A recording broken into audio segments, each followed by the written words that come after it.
Tesla could really use some good news right around now, and here it isn't. Elon Musk's all that he's done to draw attention to himself, damage his own personal brand, the way that has reflected onto Tesla is not going well. And we've been waiting for these numbers, the actual deliveries of vehicles, so that we know what effect all of what he's done will have. We've got those numbers now. And apparently they had a 13% drop in deliveries in the first quarter. It's much worse in some countries, and we are gonna focus on that. But I just wanna be clear, I don't run a car company, I don't run any company. Most people watching this don't. And so it's hard maybe to know exactly how bad a 13% drop is, but to be clear, generally shareholders want companies to be growing, not contracting. So it's not good. I'm just gonna put it in those terms, not to get overly technical, but they delivered 337,000 cars during that first quarter. That's down from 387,000 in the comparable quarter in 2024. It's less than in any period since the second quarter of 2022, which again, that was in kind of the height of the pandemic. That was like effectively a recession. Were people even buying cars then? He's reached those numbers again. So this is, again, not good. And also, like, I don't think that this has hurt their stock as much as one would expect. We'll get to what it's done to their stock. But like, based on their stock, you would believe that this is the biggest car company in the world. 337,000 cars? That's not a lot. Look, I want more people to drive electric. I want these numbers to be higher than they are, but that's not great.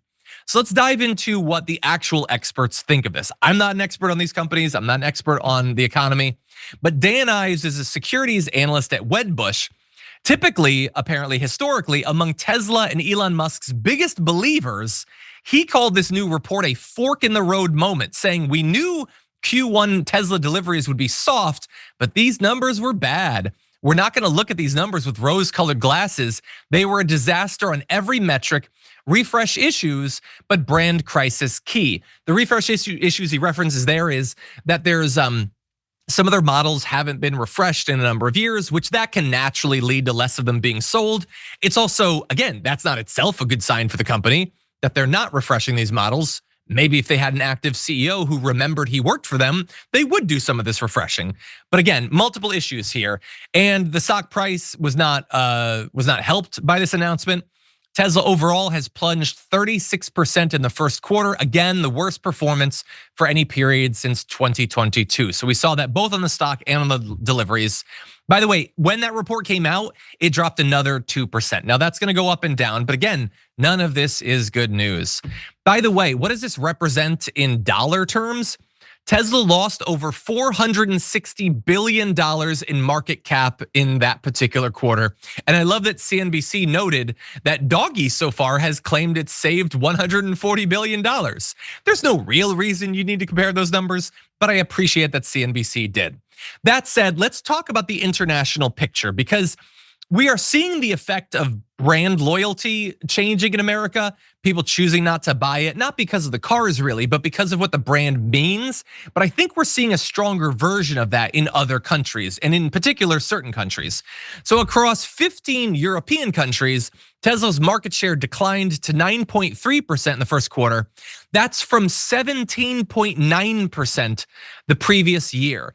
That is a massive change in market share. In Germany specifically, their share plummeted to 4%. It had been 16% Q1 last year.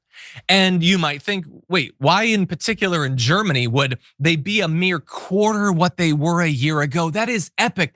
That's like, when was the last time we saw a brand fall apart like that? Circuit City? Is it Radio Shack?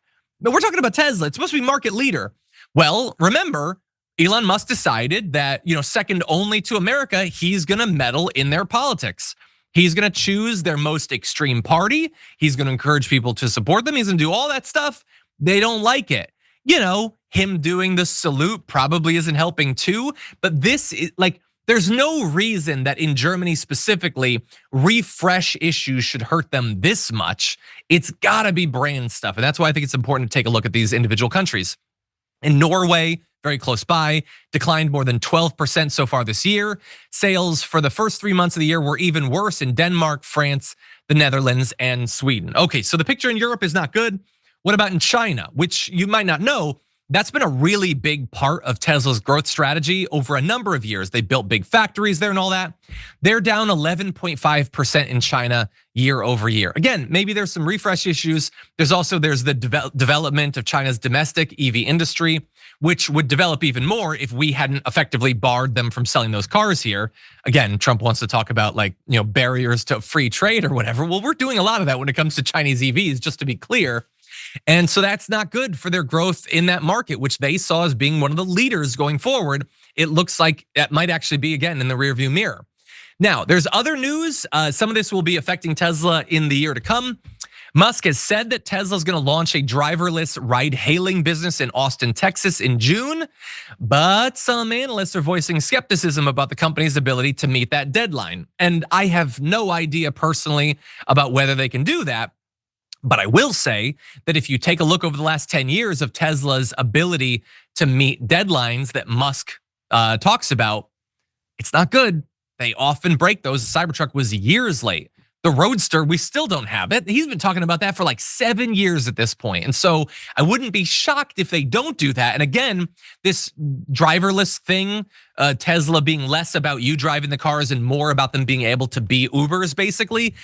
Musk talks about that constantly, about being the future of Tesla. So if they blow past that deadline, that's not gonna help out the stock either.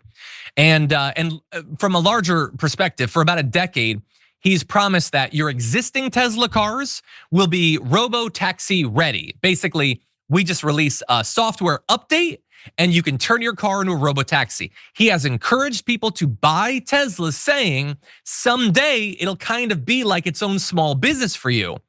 Now, on the company's fourth quarter earnings call, he said that a forthcoming version of Tesla's full self-driving software will require a hardware upgrade as well.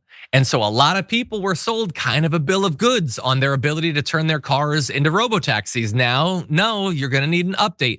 And I don't even know if most of those vehicles are gonna be compatible with that. You might need to buy a totally new one. So again, a lot of this like phase 2 of Tesla, which is about AI and robotics and robotaxis and all of that, it just isn't developing in that direction. And so Tesla has all sorts of problems right now when it comes to Elon Musk. And I think they could do themselves a lot of good by getting him the hell out of there and getting a CEO who knows what they're doing and isn't actively dragging down their stock price. But even then, they gotta potentially pivot away from this direction, because unless they're hiding technology, amazing advanced technology that they've never shown before, it doesn't look like the future is gonna be great in that respect either.